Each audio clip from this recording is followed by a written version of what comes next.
Hello student, मैं कुंदन गौतम स्वागत करता हूं फिर से एक नए वीडियो में। आज हम पढ़ने वाले हैं प्रमेय 6.3। इसमें देखिए दोस्तों क्या है कि थेल्स प्रमेय का यूज करना है। जो बाकी पढ़ चुके हैं प्रमेय, थेल्स प्रमेय का यूज़ और थेल्स प्रमेय विलोम है ना 6.1 6.2 उन सभी का यूज इसमें 6.3 में होगा। तो आप वीडियो में बने रहिए, देखिए ध्यान से, आपको समझ में आएंगे। ठीक है, तो देखिए इसमें 6.3 प्रमेय का रहा है यदि दो त्रिभुजों में संगत कोण बराबर हों। ठीक है, संगत कोण बराबर हों, उनकी संगत भुजाएं एक ही अनुपात में या समानुपात में होती हैं और इसलिए ये त्रिभुज समरूप होते हैं। ठीक, और जो ये आपकी प्रमेय है इसको ट्रिपल ए के नाम से भी जाना जाता है। इसे समरूपता कसौटी ट्रिपल ए भी कहते हैं या कोण कहते हैं। ठीक, तो ये प्रमेय है। तो चलिए इस प्रमेय को हम सॉल्व करते हैं, प्रमेय को सिद्ध करते हैं। ठीक, तो प्रमेय 6.3 में कह रहा है कि जो संगत कोण होते हैं वो बराबर से, मतलब संगत कोण मतलब होता है जैसे ये वाला कोण इस कोण के बराबर होगा। संगत कोण मतलब होता है एक ही तरफ बने कोण। ठीक है, तो ये एक तरफ बना है कोण है ना, ये कोण और ये कोण, कोण ए और कोण पी क्या होंगे, आपस में बराबर होंगे। फिर इसी तरीके से कोण बी बराबर होगा कोण क्यू के, इसी तरह कोण सी बराबर होगा कोण आर के। यह सभी संगत कोण है। ठीक है, क्योंकि इस साइड बने कोण क्या होंगे, इस कोण के बराबर होंगे, और इस साइड बना कोण इस साइड के बराबर होगा, और ये कोण बना है इस कोण के बराबर होगा। ये संगत कोण है। तो ये हमें दिया है तो हम इसे क्या करेंगे, लिखेंगे कोण ए बराबर कोण बी, समीकरण 1 मान लेते हैं। ठीक, इसी प्रकार से कोण बी बराबर करेंगे कोण इस साइड का कोण क्यू के, ऐसे मान लेते हैं समीकरण 2। इसी प्रकार से कोण सी बराबर होगा कोण आर के, समीकरण 3 मान लेते हैं। ठीक है, इतना तो हमें पता है। ठीक है, अब कह रहा है कि जब इनके तीनों कोण बराबर हैं, संगत कोण बराबर हैं, तो इनकी जो भुजाएं हैं जैसे ए बी है और पी क्यू है, पी आर है, तो इनकी भुजाओं का अनुपात भी बराबर होंगे। मतलब ए बी बटे पी क्यू बराबर होगा ए सी बटे पी आर के, फिर बराबर होगा बी सी बटे क्यू आर के। ये क्या हो जाएंगे, आपस में बराबर होंगे। तो ये हमें सिद्ध करना है। तो हम इसको लिखेंगे ए बी बटे पी क्यू, मतलब कि संगत भुजाओं का अनुपात। संगत भुजाएं मतलब एक साइड से बनी हुई भुजाएं हैं है ना, इस साइड एक ही तरफ बनी भुजाएं हैं, इन भुजाओं का अनुपात क्या होगा, बराबर होगा। तो हमने लिखा ए बी बटे पी क्यू, इसी प्रकार ए सी बटे पी क्यू, सॉरी गलती हो गई, पी आर, यहाँ आप लिख लीजिएगा पी आर। देखिए ए सी भुजा ये है, तो ये किसके, इसका देखिए ए सी भुजा है और संगत इसकी संगत भुजा कौन है, पी आर है। तो क्या हो जाएगा ए सी बटे पी आर। ठीक है, ए सी बटे पी आर बराबर होगा इसी प्रकार बी सी बटे क्यू आर के, पी सी बटे क्यू आर क्या होगा, बराबर होगा। ये हमें क्या करना है, सिद्ध करना है। ठीक, तो सिद्ध करने के लिए क्या करेंगे, हम जानते हैं थेल्स प्रमेय पढ़ चुके हैं। थेल्स प्रमेय में ही क्या होता है, भुजाओं का अनुपात बराबर होते हैं है ना। तो कुछ इसमें इस त्रिभुज में कुछ ऐसा रचना करना पड़ेगा जिससे क्या हो जाए, ये थेल्स प्रमेय के रूप में हो जाए, और ये क्या हो जाए, ये अनुपातों की जो भुजाओं का अनुपात हो हमें आसानी से मिल जाए। तो हम लोग रचना करेंगे, एक रचना करेंगे।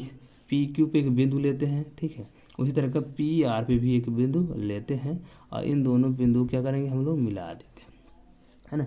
इन दोनों बिंदुओं को मिला देंगे, नाम रखेंगे डी और ये नाम रख दिया।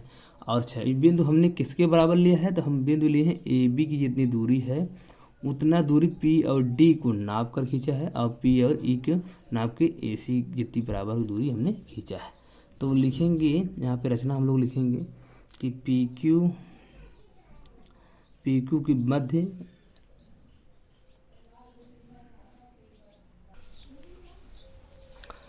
तो हम लोग लिखेंगे इसमें कि जो हमने रचना किया है, जो हमने डी खींचा इसको रचना किया है, तो लिखेंगे कि पी क्यू की मध्य नहीं, इधर बीचों बीच नहीं, मतलब पी क्यू पर बिंदु लिखेंगे, पी क्यू पर बिंदु डी तथा पी आर पर बिंदु ई लिया, और उन्हें क्या किया हम लोगों ने, उन्हें मिलाया। ठीक, तो हमें क्या किया, पी क्यू पर एक बिंदु डी लिया और पी आर पर एक बिंदु लिया ई, और इनको क्या कर दिया हमने, इनको मिला दिया। और जो डी ई है, जो आपका ये इनकी दूरी है वो किस प्रकार है, ए बी के दूरी के बराबर हमने लिया इसको, पी डी, और जो बिंदु डी हमने लिया है वो क्या है, वो पी और डी के बराबर दूरी में लिया है। तो लिखेंगे हम लोग यहाँ इस प्रकार, तो हमने मिलाया है, तो जो क्या है, जो किस प्रकार है, इस प्रकार है। जो हमारा ए बी की दूरी है वो पी और डी के बराबर है, और जो हमारा ए सी की दूरी है वो पी आर के बराबर है। समीकरण से 4 मान लेते हैं, समीकरण से 5। ठीक, तो हमने जो दूरी लिया है, इनका दूरी जो हमने इसको जो पी क्यू के बीच की दूरी ली है वो क्या है, ए बी के बराबर हमने पी और डी की दूरी लिया है, और ए सी के बराबर हमने पी और ई की दूरी लिया है, और इस पर क्या किया हमने, इस दोनों को मिलाया है। ठीक, तो अब इसके बाद हम लिखेंगे उपपत्ति। उपपत्ति में क्या होगा,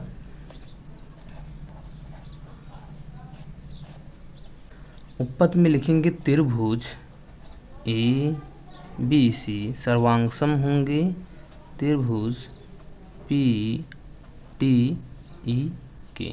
कहाँ से भैया, साइड एंगल साइड से। चलिए कैसे बताते हैं, कैसे हो गए बराबर। देखिए सर्वांगसम कैसे होंगे, देखो त्रिभुज हमने क्या लिया, त्रिभुज ए बी सी लिया, फिर त्रिभुज पी डी ई लिया, तो ये त्रिभुज लिया। तो हमने लिखा क्या कि ए बी के बराबर हमने दूरी किसका लिया, पी डी की दूरी है ना, और इसके बाद ए सी की जो दूरी है वो क्या है, पी के बराबर है ना, और जो हमारा संगत कोण है ये ऑलरेडी पहले ही दिया था, बराबर है यहाँ से, है ना। तो हमारा क्या बन गया समरूपता नियम, साइड एंगल साइड। देखो साइड इसके बराबर है, एंगल इसके बराबर है, साइड इसके बराबर है, मतलब भुजा कोण भुजा, तो साइड एंगल साइड क्या है, इसके बराबर है। इस हिसाब से हमारा क्या हो जाएगा, ये सर्वांगसम हो जाएंगे, मतलब त्रिभुज ए बी सी सर्वांगसम हो जाएगा पी डी ई के। ठीक, अब क्या करेंगे हम लोग, लिखेंगे अब दोनों त्रिभुजों के, अब क्या हो जाएगा, जब सर्वांगसम हो जाएंगे हमारे त्रिभुज क्या हो जाएंगे, तो दोनों त्रिभुजों के जो हमारे दोनों त्रिभुज होंगे, त्रिभुजों के संगत कोण बराबर तथा संगत कोण बराबर तथा संगत भुजाएं भी क्या हो जाएंगी, बराबर हो जाएंगी। संगत भुजाएं बराबर हो जाएंगी। ठीक, जब हमारा त्रिभुज सर्वांगसम हो जाएगा, जब हमारे त्रिभुज सर्वांगसम हो जाएगा तो इनकी भुजा, जो ये भी भुजा है, ये भुजा क्या हो जाएंगे, बराबर हो जाएंगे, है ना। और जो कोण होगा इस कोण के बराबर हो जाएगा, और ये कोण इस कोण के बराबर हो जाएगा। तो मतलब ये कोण बी बराबर हो जाएगा कोण डी के, और कोण सी बराबर हो जाएगा कोण ए के। ऐसा नो, चलिए फिर अगले पेज चलते हैं। जब हमारे क्या हो जाएंगे, कोण बराबर हो जाएंगे, तो क्या हम लिखेंगे कि कोण बी बराबर होगा, जो हमारा ये कोण है बराबर हो जाएगा कोण डी के, ऐसा नो, और कोण सी बराबर हो जाएगा कोण ए के।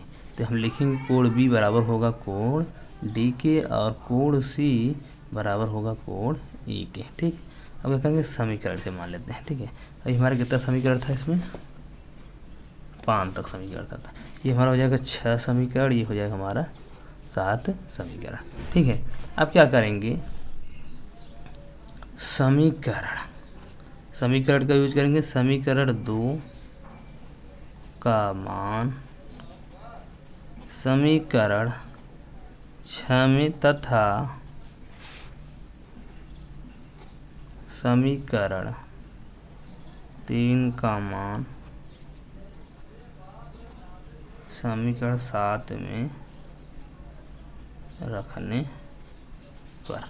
ठीक, देखिए जब हमारा कोण बी बराबर होगा कोण डी के, और कोण सी बराबर होगा कोण ई के, तो हमें ऑलरेडी पता है कि जो कोण बी है हमारा कोण क्यू के बराबर है, और कोण सी क्या है, कोण आर के बराबर है, क्योंकि यहाँ पे दिया था, है ना, यह दिया था। तो हमने वही लिखा समीकरण 2, जो हमारा समीकरण 2 है, और समीकरण अभी जो हमने 6 बनाया ये समीकरण।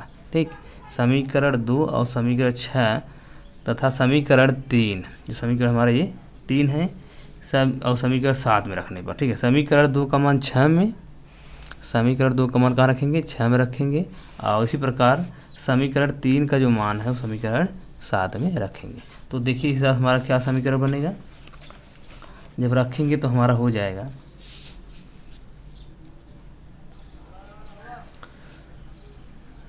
तो देखिए कोण बी की जगह क्या रखेंगे, कोण क्यू रखेंगे, कहाँ पे, समीकरण 6 में। तो हो जाएगा कोण क्यू की जगह रखेंगे कोण क्यू, लिखेंगे कोण क्यू बराबर होगा कोण डी के, है ना। फिर इसी प्रकार से कोण सी की जगह रखेंगे कोण आर, समीकरण 7 में। तो रखेंगे हो जाएगा हमारा कोण आर बराबर होगा कोण ई के, ठीक। तो हमने इन सभी का मान उठा के समीकरण 6, 7 में इसलिए रखा क्योंकि हमें क्या करना है, हमें क्या करना है, समांतर सिद्ध करना। कोण क्यू बराबर कोण डी, कोण आर बराबर कोण ई। देखिए यहाँ पे देखो, जब कोण हमारा क्यू बराबर हो जाएगा कोण डी के, और जब हमारा कोण आर बराबर हो जाएगा कोण ई के, तो ये क्या हो जाएंगे, ये समांतर सिद्ध हो जाएंगे। जो ये डी रेखा है क्यू आर रेखा के समांतर हो जाएगा। क्यों, क्योंकि आपने पढ़ा होगा, जो क्लास 9 में पढ़ा होगा कि जब ऐसी कोई भुजा थी, दो समांतर रेखाएं थी, और एक यहाँ कोण बन रहा था और एक यहाँ कोण बन रहा था, है ना। तो ये दोनों क्या होती थी, बराबर होती थी। क्यों होती थी, क्योंकि ये होते थे संगत कोण। जो संगत कोण होते थे क्या होते थे, बराबर होते थे। और बराबर तब होता था जब ये समांतर होती थी। जब ये रेखाएं क्या होती थी, समांतर होती थी, तभी ये हमारे जो कोण बनते थे यहाँ पे वो क्या होते थे, बराबर होते थे। तो ये संगत कोण की वजह से क्या हो जाएगा, हमारा जो त्रिभुज होगा यहाँ पे डी ई रेखा वो समांतर हो जाएगी क्यू आर के, ठीक। और इसको हम नाम रखेंगे समीकरण 9, इसको नाम रखेंगे समीकरण 8, ठीक। सॉरी, इसको नाम रखेंगे 8, इसको रखेंगे 9, ठीक है। हमारा 8 समीकरण 9 समीकरण है, ठीक है। अब हम 8 और 9 समीकरण से क्या कर सकते हैं कि ये कर सकते हैं समीकरण 8 व 9 से हम ये कह सकते हैं, ये दो भुजाएं इनकी वजह से समांतर हो गई, तो हम कह सकते हैं डी ई जो होगा हमारा समांतर होगा क्यू आर के। मतलब जो हमारा यहाँ पे कोण बना है, जो हमारा रेखा है डी ई, वो समांतर हो जाएगा क्यू आर, क्योंकि ये क्या हो गई, ये संगत कोण है, बराबर हो गए हैं, है ना। तो इससे हम कह सकते हैं डी समांतर होगा क्यू आर के। क्यों होगा, क्योंकि ये होंगे संगत कोण से, ठीक। ये लिखेंगे हम लोग संगत कोण से, ठीक। अब इसके बाद हम लोग क्या करेंगे, लिखेंगे अब त्रिभुज लेंगे, त्रिभुज पी क्यू आर में, मतलब पी क्यू आर हमारा त्रिभुज ये है, पी ये है अपना, है ना। पी क्यू आर में त्रिभुज लेंगे, क्योंकि अब यहाँ पे देखो हम क्या कर सकते हैं, थेल्स प्रमेय का यूज कर सकते हैं। जब ये भुजा इसके समांतर हो जाएगी तो हम पी डी बटे टी क्यू लिख सकते हैं और पी ई बटे ई आर लिख सकते हैं। क्यों लिख सकते हैं, क्योंकि हमें देखिए बटे के रूप में लाना है, इसीलिए हम लोग क्या करेंगे, थेल्स प्रमेय का यूज करेंगे। तो लिखेंगे त्रिभुज पी क्यू आर में जो हमारा डी ई रेखा है वो समांतर है क्यू आर के। तो हम क्या कर सकते हैं, लिखेंगे अतः थेल्स प्रमेय से क्या कर सकते हैं, लिखेंगे थेल्स प्रमेय से हम क्या कर सकते हैं कि पी डी जो है अपना बटे होगा डी क्यू के, और पी ई जो बटे होगा बराबर होगा ई आर के। देखो यहाँ से तो थेल्स प्रमेय से ये दोनों क्या होंगे, देखिए समांतर है। थेल्स प्रमेय से हम लिख सकते हैं पी डी बटे डी क्यू और पी ई बटे ई आर कर सकते हैं थेल्स प्रमेय से, है ना। अब देखिए इतना आ गया, और हमें लाना क्या है, क्योंकि बटे के रूप में आ गया, क्योंकि बटे हमें चाहिए। तो देखिए हमें लाना क्या है, लाना हमें ये है, इसमें देखिए लाना है जो ए बी बटे बी क्यू पी क्यू है, और ए सी बटे पी आर और बी सी बटे क्यू आर लाना है। तो हमारा देखिए कहाँ से कहाँ तक आया, हमारा है पी डी आ गया है, डी क्यू आया है, और पी देखिए इसमें कोई मिल नहीं रहा है। तो देखिए इतना आ गया, लेकिन ये दोनों मिल नहीं रहे। तो हम लोग क्या करेंगे इसके लिए,